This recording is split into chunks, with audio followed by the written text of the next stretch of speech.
Colonel বাতেনের কাছে জানতে চাই, তারেক রহমানের দেশে ফেরাকে জামায়াতে ইসলামী কিভাবে দেখে? তারেক রহমান বাংলাদেশ জাতীয়তাবাদী দলের ভারপ্রাপ্ত চেয়ারম্যান। তিনি দীর্ঘদিন ধরে দেশের বাইরে। তার দ্রুত দেশে ফিরে এসে বিএনপির হাল ধরা উচিত। আমি যদি বলি, হয়তো খুব বেশি বলা হবে না, বিএনপির তো বেহাল দশা। বিগত 5ই আগস্টের পর থেকে আমরা যে অবস্থা দেখেছি, সমাজে তাদের যে কর্মকাণ্ড এবং পাশাপাশি নিজেদের মধ্যে যে অন্তর্কলহ, এবং তাদের সম্ভবত 200-এরও বেশি লোক তারা নিজেরাই নিজেদের লোককে হত্যা করেছে। এবং সোশ্যাল মিডিয়া থেকে শুরু করে বিভিন্ন মিডিয়ায় বিএনপির নেতাদের বিভিন্ন জনের বিভিন্ন ধরনের বক্তব্য থেকে আমার মনে হয় তারেক জিয়া যদি দ্রুত এসে শক্তভাবে বিএনপির হাল ধরতে পারেন, সামনে যে নির্বাচন আসে আমরা চাই একটি প্রতিদ্বন্দ্বিতাপূর্ণ সুন্দর নির্বাচন হোক, একটা সুশৃঙ্খল পরিবেশে। মানে সেটা ত্বরান্বিত হবে বলছেন তিনি?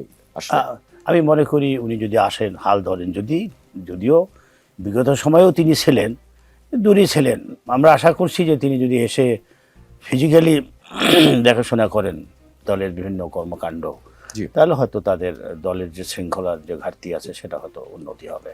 আবারও যদি ছোট্ট করে মুশফিকের কাছে ফিরতে চাই, যুক্তরাজ্যে বিদায়ী এক অনুষ্ঠানে তারেক রহমানের নাম ধরে স্লোগান দেওয়া হচ্ছিল, তখন তিনি সেই স্লোগান থামিয়ে বলেছিলেন যে এই যে স্লোগান দাও তারেক রহমান জিন্দাবাদ, at all I don't like it. প্রশ্নটা হচ্ছে, নতুন ধারার কোনো রাজনীতির বার্তা মনে হচ্ছে কিনা? এনসিপি কি নিজেদের নেতাদের বেলায় এমন ধরনের স্লোগানের চর্চা করে? না, এখন পর্যন্ত তো এনসিপির কর্মীদের মধ্যে ওই আমাদের নেতাদের নাম ধরে স্লোগান দেওয়া বা ওই রকম, আমরা তো বলেছি আমরা ওই যে ব্যক্তি ইমেজ, ব্যক্তিকে কাল্ট বানিয়ে একটা দল তাদের অনুসারী করা, তারপরে ওই ব্যক্তির বংশের যারা রয়েছেন তারাই সেই ব্যক্তিকে দলকে নেতৃত্ব দেবেন, এই রাজনীতিতে আমরা বিশ্বাস করি না। আমরা কালেকটিভ লিডারশিপের কথা বলেছি, ওই কালেকটিভ লিডারশিপের মধ্যে গণতান্ত্রিক চর্চার মাধ্যমে সিদ্ধান্ত গ্রহণ করার কথা বলেছি। তবে আমরা যেটা মনে করি যে তারেক রহমানের ইদানিং এই যেই বক্তব্যের কথা বললেন, এটাকে আমরা ইতিবাচকভাবে নেই, এবং এটা যদি উনি চর্চাটা ওনার দলের ভিতরে করতে পারেন, তাহলে হয়তো বাংলাদেশের রাজনীতিতে, যেহেতু বিএনপি একটা বড় দল, তাহলে বাংলাদেশের রাজনীতিতে একটা ইতিবাচক পরিবর্তন আসতে পারে।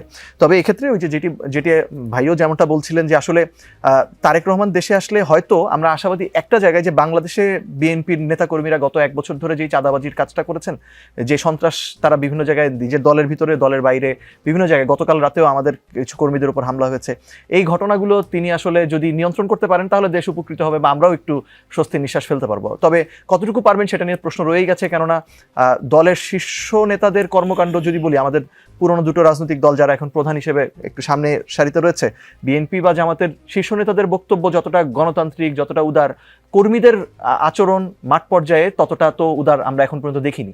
এক ধরনের কালচারাল চেঞ্জ আমাদের করতে হবে, এবং সেই কালচারাল চেঞ্জটা আসলে সব দলকে, এনসিপি সহ সকল দলকেই এ বিষয়ে একমত হতে হবে যে এই সাংস্কৃতিক পরিবর্তনটা আমরা চাই।